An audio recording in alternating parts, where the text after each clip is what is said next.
Welcome to the Positioning Show, where we discuss topics related to the practical application of positioning for marketing, sales, and product teams.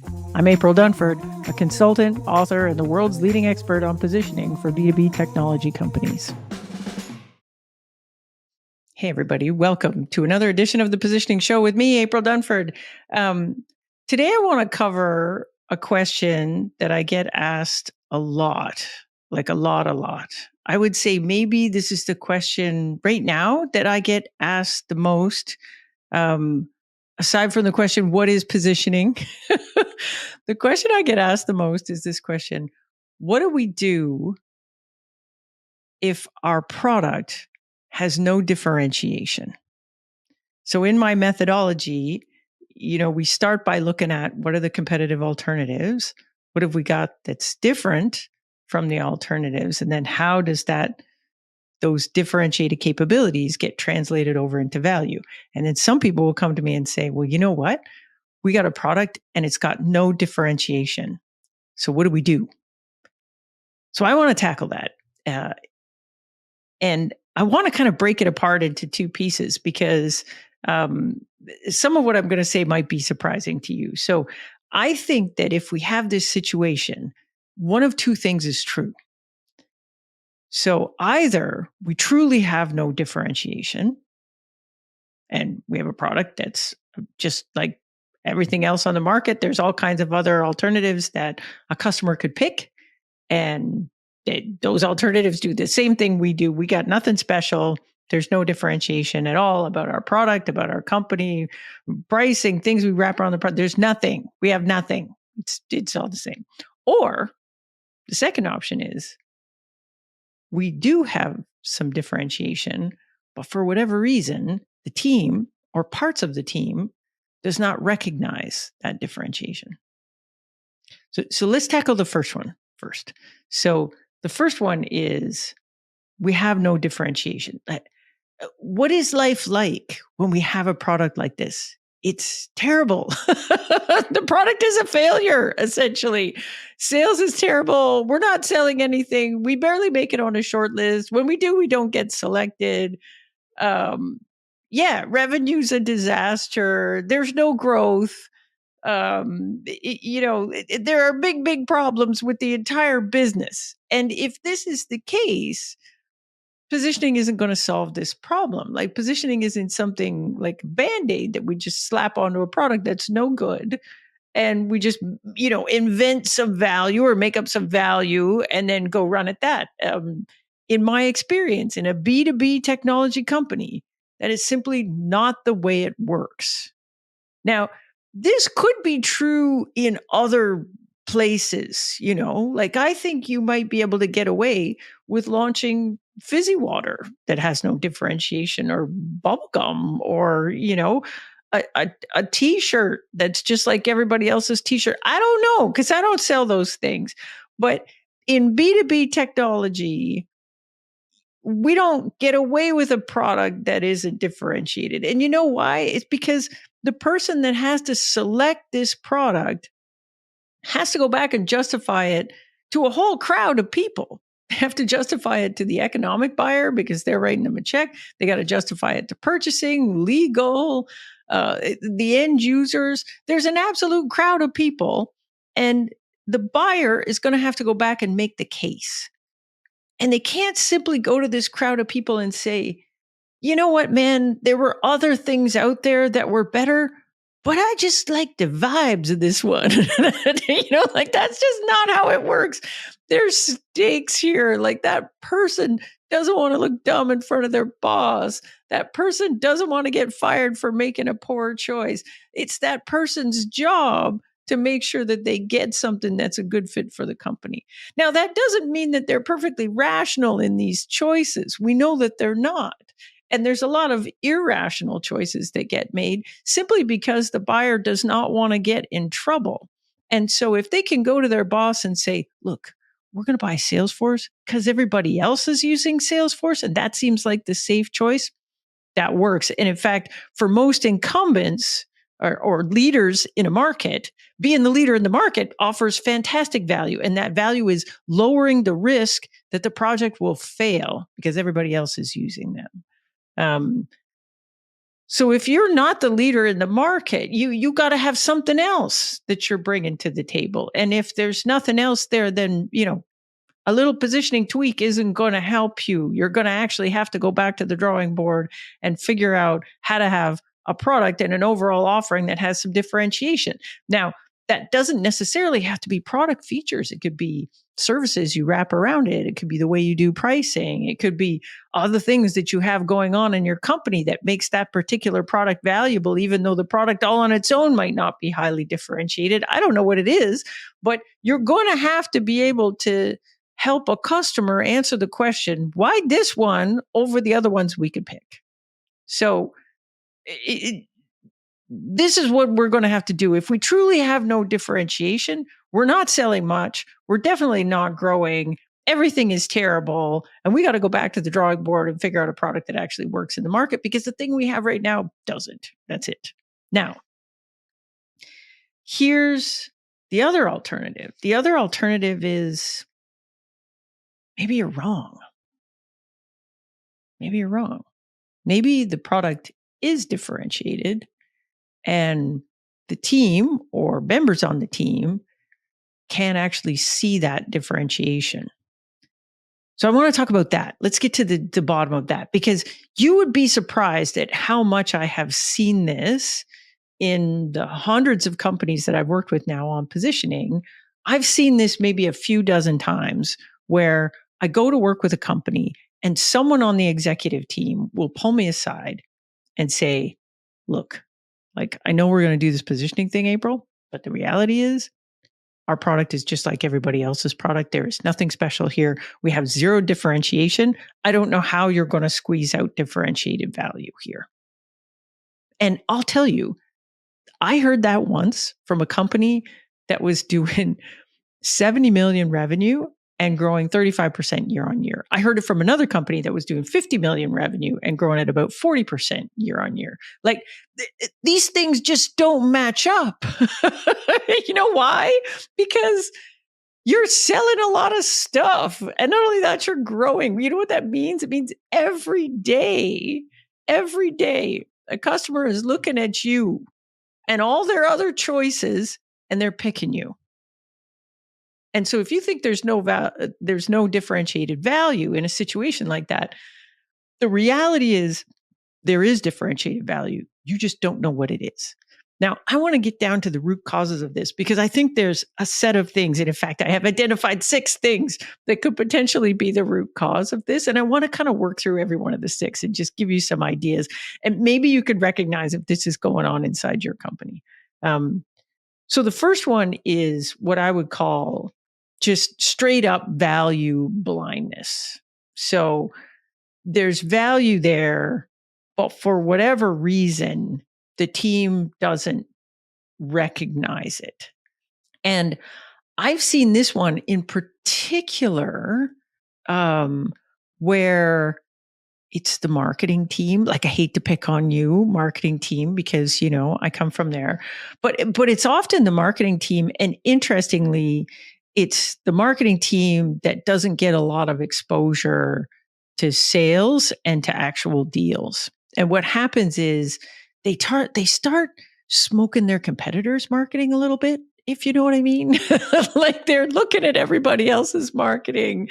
They're maybe looking at the marketing of companies that don't even actually compete with them, but they're looking at this stuff and they're like, man, like, that stuff sounds just like us. Like, we don't have anything different from that. So when I was working in-house, occasionally I would have senior people on my team come to me and say, we don't have anything different. Like, I don't know why companies pick us, because we don't have anything different. And I said, well, look, like, we're selling a lot of stuff. We're growing pretty good. Like, obviously we got some stuff. Like, customers disagree with you. And I would see that as a sign that folks on my team needed to get closer to sales. I needed to make sure that those folks were talking to customers. I needed to make sure that they were sitting in on sales calls. I usually had a customer advisory board and other things like this. And I needed to make sure that my team was going deeper on what does value mean for our customers. Who are they actually comparing us to? Where is the value of our stuff? Why pick us over the other guys? You really need the marketing team to understand that. Another time when you see this is, and I've seen this a couple of times, where companies have brought in a very senior marketing person from another company that is in an adjacent space or maybe even in the same space, but targeting a slightly different type of customer. And they come in and they haven't actually spent the time to really understand the segmentation and where the company sells. And they'll get caught up in this, you know, well, our big differentiator at the company I just came from was this, and you guys don't have that, and therefore you have nothing. And sometimes what you need is the senior executive needs to actually spend some time with sales, spend some time with customers, understand the differences between the situation they just came from and the one they've got there. And this is the way I think you get around this value blindness. So that's the first thing. The second thing is what I'll call product illiteracy. So sometimes the marketing team and the sales team believe that there's no value because when there is, because the value comes from some deeply technical feature that they don't actually understand. And you know, you can blame this a little bit on marketing and sales, but you know what? You can also blame this a little bit on the product team. I think it's the product team's responsibility where we have a new feature or a capability that is maybe quite technical, maybe quite difficult to understand. It's their responsibility to make sure that marketing and sales understands how to translate that capability into what it means for customers or value for customers. I think this is super important because when it doesn't happen, sometimes what you'll get is sales doesn't understand it, so they just don't sell it. Or marketing doesn't understand it, they don't talk about it in the marketing stuff. And so I've seen this happen several times when I go in to do positioning workshop. We'll talk about who do we compete with, and then we'll talk about differentiated capabilities. And some of this deeply technical stuff will land on the capability list. And then we'll get talking about how to translate those capabilities to value. And the product team is completely shocked that the sales team and the marketing team don't really understand the value of something that they've often spent an incredible amount of time, energy, and effort in building. So I think that's a thing to watch out for. This idea of product illiteracy, I think, is something you need to watch for. Number 3, sometimes I think what we have is an inside out perspective on competition. And here's what I mean by that. When we are talking about differentiation, what we're really talking about is differentiation in the minds of customers.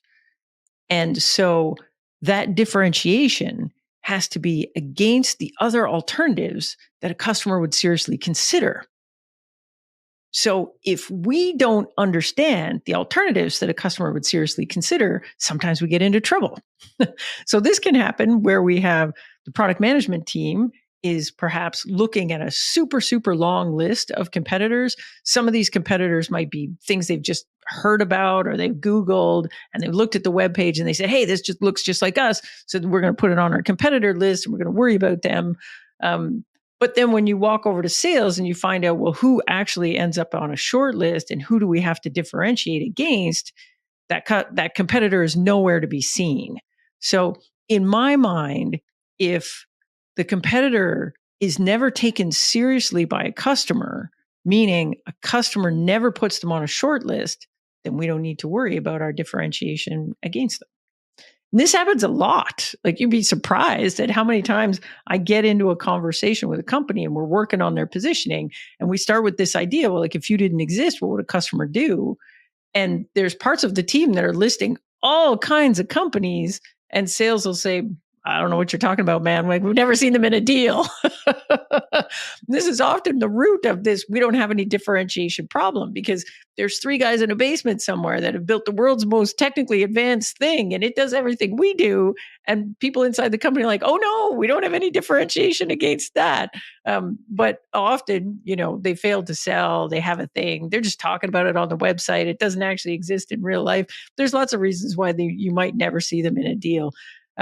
That doesn't mean we don't have to worry about them ever. At some point, if they start showing up in deals, we'll have to worry about how we're going to differentiate them against them. But quite often, there are these competitors that look very scary on paper, but for whatever reason, they never actually end up on a short list. So we don't have to position against the ghost.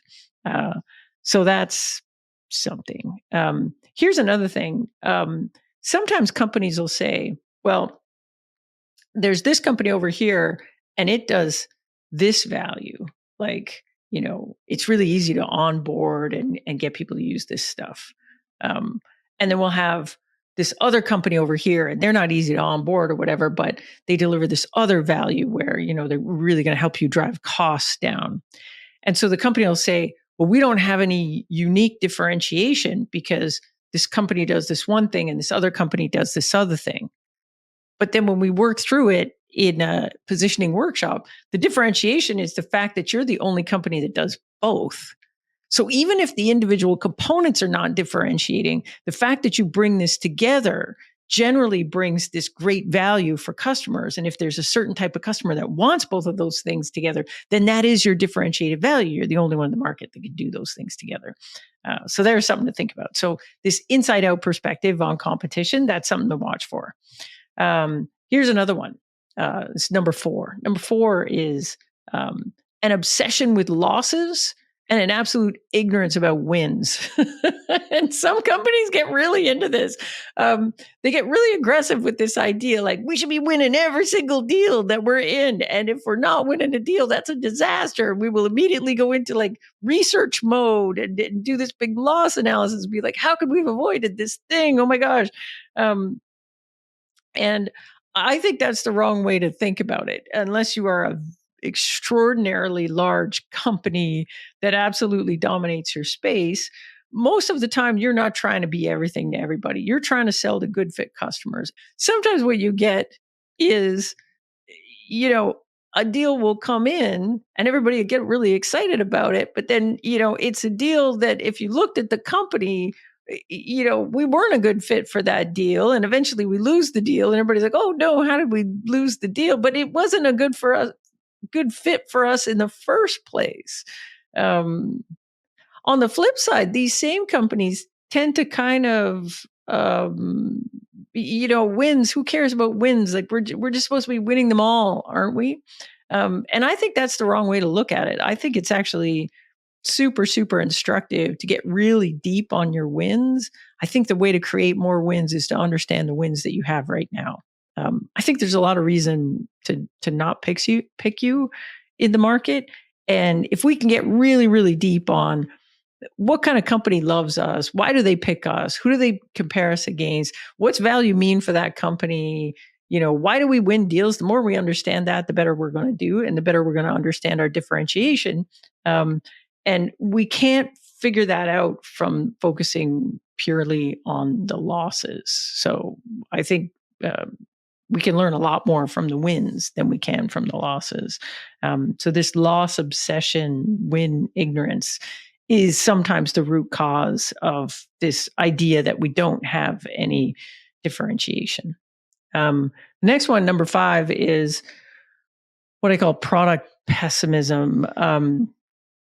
I've done an episode on this before, and I've written about this in my newsletter. But sometimes where this comes from is you have a product team that is really, really obsessed, like overly obsessed with the competition, and believes that it's their job to make sure that if we ever get in a feature function checklist against anybody, we're at least at parity. If not, we have more things. And in fact, most of these teams, they get really product pessimistic. They're always coming from behind. They're always looking at some competitor, real or imagined, and saying, oh my gosh, we're missing these 3 things. Oh gosh, we have to have these other 3 things. Oh my gosh, the other guys just announced this thing. We got to go chase that too. I think this is really damaging to companies. And what I've seen is, in extreme cases where you have a really pessimistic product management group, it will infect marketing and sales. They will convince marketing and sales that this product's a loser. We're not going to win any deals because it doesn't do these 3 things and the other guys do those 3 things. And the teams will become blind to the stuff where the product and the company is ahead. And so where we think we have this happening, we got to nip this thing in the bud. Sometimes where I think it comes from is, again, we've got a product team that's getting pulled into these bad fit deals because the deals are struggling and the sales reps are trying to salvage a deal that they never should have been chasing in the first place, but they'll pull us into these bad fit deals. Product management will get involved only in these sucker deals and they never get pulled into the nice clean deals that just close in one call, close in two calls. And all they're ever seeing is like the hard cases. And so I think sometimes product management gets this overly negative view of the world because all they ever see is the bad stuff and they never see the good stuff. So one way to combat this is to make sure that the product team is seeing a lot of good stuff. The other thing is to just make sure there's more of an open line of communication between sales, marketing, and product so that product understands where we win, how much we're winning. They need to hear the good stories as well as the bad stories in order for us to combat this kind of product pessimism. Related to this is number 6, which is what I would call sloppy segmentation.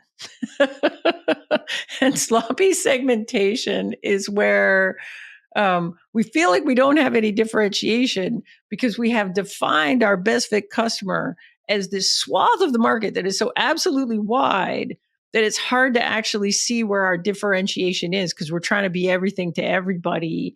And, and we're trying to sell over here where we have one set of competitors and over here where we have another set of competitors and all the little spaces in between. And so when we look at the wins and the losses, we can't actually identify any patterns. And so we start getting confused like, oh man, we have this thing and maybe we don't have any differentiation because we lost this one, we won this one, and everything feels confused. I have a story about this. Like, I think, this idea of differentiation, like it's really context dependent. And some things that, are beloved by one segment of the market are actually seen as a negative by another segment of the market. So at one point in my career, I was working for this company and we thought we competed with IBM. And I think, in the end, if I look back at it, I think we had this problem number 3, which is this kind of inside out view of the competition, because after I went to work at IBM and it turned out I discovered that we were never competing with them at all. But inside this company, we thought we competed with IBM. IBM had this product and we used to make fun of it when we were in customer calls. We say, you don't want to go with IBM. Like, it's overkill for you. And it's a really terrible UI, really difficult to use, really difficult to learn. And we used to talk about, there was a particular drop-down menu that if you clicked on it, it had something like 54 options. Just scroll. There are all these things. We're like, look at that. Like, how confusing is that for end users? It's terrible. So we thought that was a real problem. And then later, I end up going inside IBM. And of course, IBM's not selling to the same companies we were selling to. We were selling to sort of upper mid-market, lower enterprise kind of thing, a space that IBM didn't even touch. And inside IBM, they were selling the biggest of the big, like Fortune 100 companies only kind of thing. And I watched the guy give a demo to a Fortune 100 CIO, and he showed a drop-down menu that looked almost identical to the one that we used to make fun of. And he clicked on that thing and he was talking to the CIO and he said, look at the flexibility. Look at all these choices. And all of this stuff comes baked in. You don't have to do professional services to use it. And the guy loved it. And I was like, you know what? This idea of value really depends on your segmentation. You got to really understand who loves your stuff and why. So sometimes where you have this sloppy segmentation, it's hard to see it. And I think a lot of it comes from this idea that we do our segmentation based on this like wishful thinking. Like, here's who we wish we would sell to. Here's who we want to sell to, as opposed to looking at, well, what are we really good at and who cares a lot about that? So in the positioning work I do with clients, we start with alternatives. We look at what we've got that's differentiating. We translate that to value.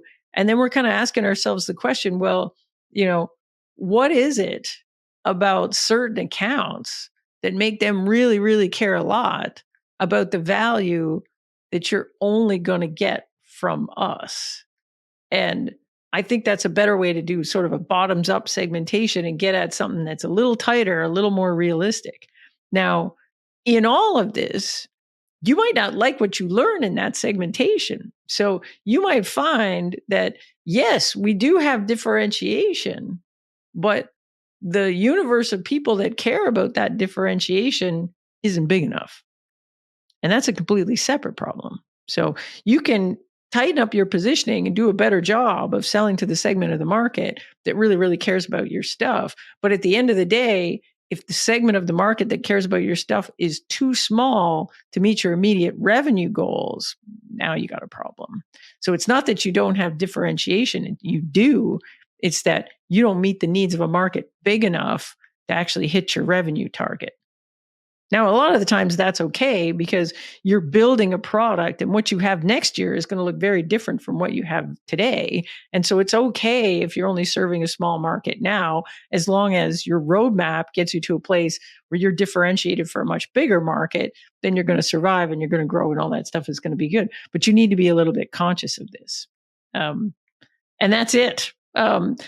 One of the things that I think across all of this, if you look at the themes across all of these 6 situations where people don't understand the differentiation that the product actually has, it's usually due to a breakdown in communication. Like sales knows something, product knows something, marketing knows something, the founder, CEO knows something, but the information is not evenly distributed across the organization. In the work I do, I think it's actually really, really fundamentally useful to get a cross functional team together and have a conversation about, hey, who do we actually compete with? Who do we actually see on a short list in deals? And what do we have that's differentiating? Does everybody know that and understand that? Let's translate that to value and get really tight on what that differentiated value is. And then let's have a good look at, well, who's a really good fit for that?